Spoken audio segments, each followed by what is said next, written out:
Hello everyone, and welcome to Celeb Life.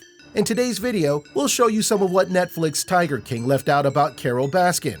But before we get into the video, remember to leave a like, subscribe, and hit that notification button to get more interesting videos like this one. Hey all you cool cats and kittens, it's been a minute since Netflix's latest streaming craze gave us one of the wildest true crime stories to ever come out. Though Tiger King has ended with no definite news of a part 2, there's still a lot to be uncovered about the series' larger-than-life characters. Today's video will feature just some of the notable facts about the show's very own anti-hero, Carole Baskin. Baskin's animal sanctuary enclosures are not all that small.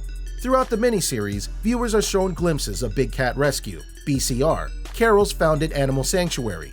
One most memorable was a shot of a cat feeding in a small enclosure, which Joe Exotic claims is already the entirety of the enclosure. Fans of the show were quick to point out that the tight, unkept cages seemed to contradict Carole's umbrage against animal cruelty. Apparently, it seemed that the show left out a huge portion of the sanctuary. According to Baskin, their smallest enclosure is 1,200 acres, delegated to smaller cats, while their largest is about 2 acres, which is even beyond the minimum requirement for bigger cat enclosures. In a statement delivered to Insider, Valerie Taylor, executive producer of GFAS, Global Federation of Animal Sanctuaries, whose organization did an inspection of BCR, also confirms this. Taylor says it seemed that the majority of those glimpses were filmed at the front of feeding or temporary enclosures, which is why it looks so small. BCR even features diverse habitats, all for the comfort of the wild kitties. In its entirety, the sanctuary stretches across 67 acres in Tampa, Florida, housing more than 60 different cats. BCR versus other private zoos and parks. As mentioned earlier, fans have questioned if Carole's sanctuary had any real difference with the zoos she so heavily criticizes. After all, at the end of the day, exotic cats still live in captivity, and people pay to visit and see them.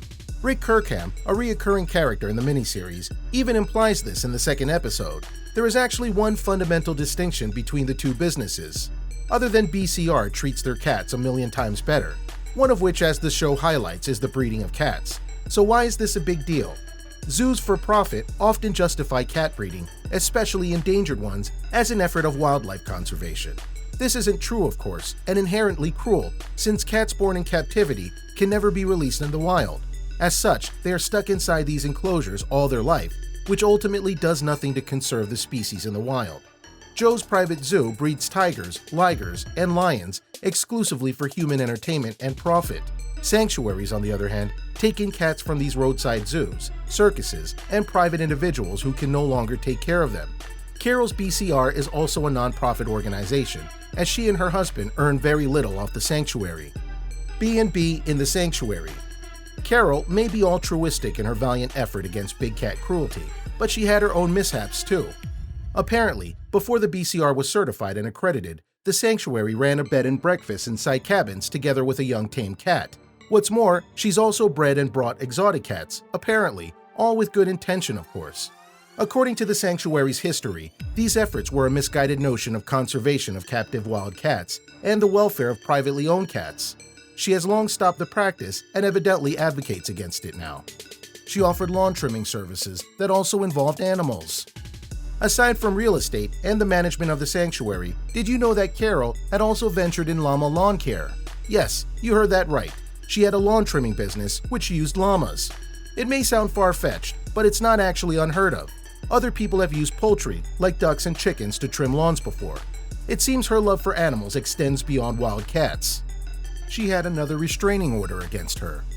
One of the major issues that was brought up against Carole's controversial personality was her role in her ex-husband's disappearance. The issue had come up among fans of the show when the series had presented some circumstantial evidence against her.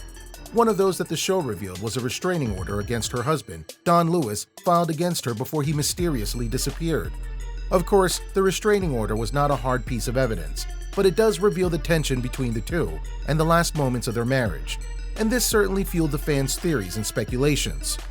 Most of all, it certainly didn't help that when journalist and podcaster Robert Moore took to Twitter some of his surprising findings about Joe Exotic and Carole Baskin. One of those was another restraining order against the latter. It was filed in 2002 by a guy named Jay Baskell, who Carole had dated after Lewis's disappearance and prior to marrying her current husband, Howard, in 2004. more attached images of Baskin's petition, which had incriminating phrases like, "I honestly fear I'm in danger of death" or serious bodily injury. And when I asked her what happens if your husband shows up, her response was, "Dead body cannot talk." After the series, the cat lover had firmly denied the accusations and was even appalled she was being suspected of murdering her late husband. She had won an award. Though Carole was her own complicated past and persona, we can't exclude the fact that her fight for the welfare of wild cats is not only genuine, but also commendable. In fact, GFAS awarded Carole the Carole Noon Awards for Sanctuary Excellence in 2019. According to the organization, the award is given yearly to individuals who embodies and puts into practice the GFAS philosophy of vision, dedication, and excellence in animal care. I'm sure receiving this award was almost as sweet as her victory over exposing and aiding Joe's incarceration. Reopening of the case. So what really happened to Don in 1997? Was he really suffering from bipolar disorder months before he disappeared, as Carole claimed? Was Jeff Lowe speaking the truth when he was sure Carole murdered her ex-husband? For Lewis's children and for all those invested Tiger King fans, fret no more, because there is good news. In one of Time's articles, Hillsborough County Sheriff said he reopened the case. The sheriff wanted to take advantage of the show's popularity and encourage possible witnesses who hold valuable information. Actually, this isn't the first time a true crime series has spurred a reinvestigation of real-life cases. Here's to hoping this mystery finally gets solved, especially if the series is going to have a possible continuation.